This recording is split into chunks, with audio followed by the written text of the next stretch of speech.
But I do think it points to the complexity of this conversation that if you're a CIO, you need to be thinking through, which leads to the last true conversation to have, another CIO article, which, given my role at Symphony, I am taking very much to heart.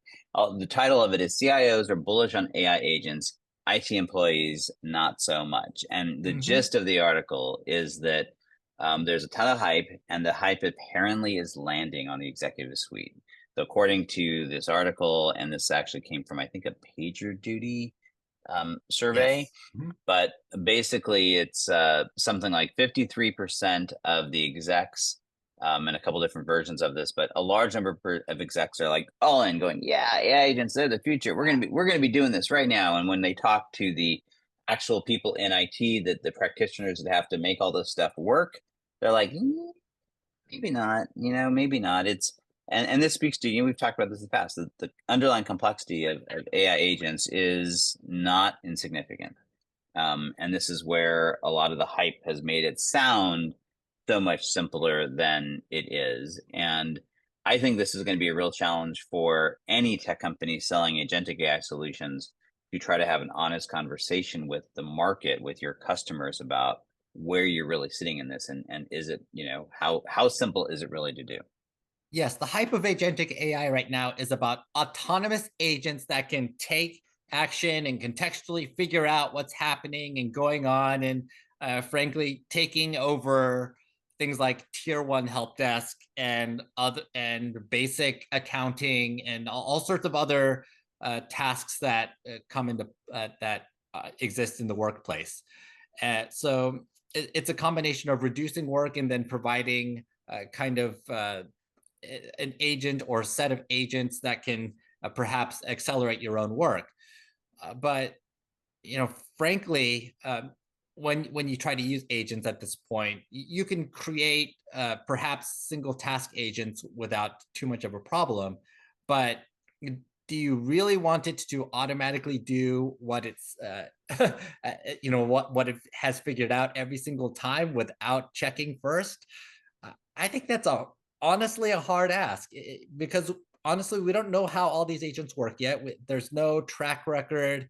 There's no real way to benchmark a lot of this stuff, because we're literally creating these agents from scratch as custom task agents to begin with.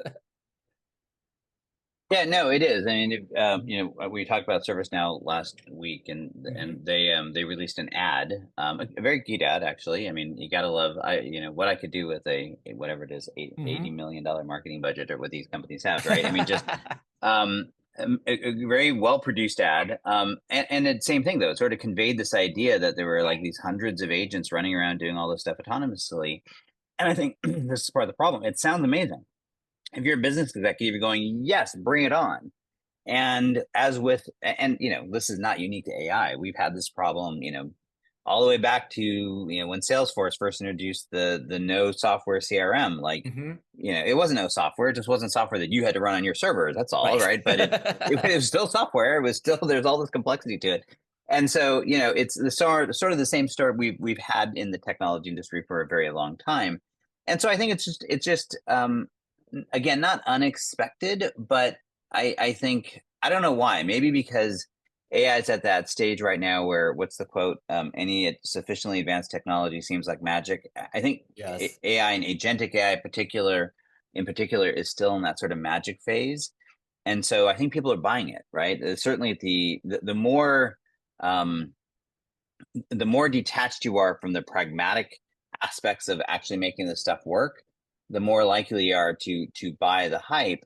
And so I think, my big message, if you're a CIO, is ground yourself, truly understand the complexity, truly understand how much is going on, what those moving parts are, and place your bets very, very carefully. And that doesn't mean that the Salesforce or ServiceNow or any of those are bad choices. It just means you need to get past that hype and really peel back the covers to see what's really going on.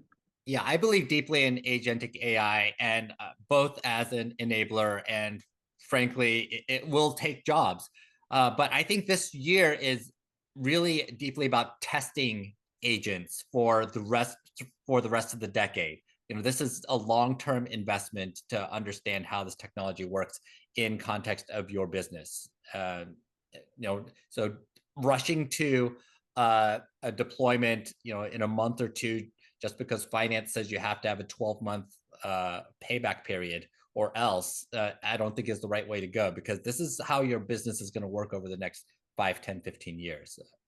Yeah, well, and I do think that's a great point insofar as one of the things that I think is going to be a very definitive issue that comes up as people go down this road. And I agree with you. Obviously, that's our whole business, right? I mean, we're part of our whole business. We're Mhm. very, very focused. I'm super bullish on it. I'm super excited about what it can do. I mean, I think I talked about this. I wrote about the vision of some of what we're doing in my first book 10 years ago. I've been waiting for this future to finally materialize for a very long time. So don't take it anything other than me being very bullish.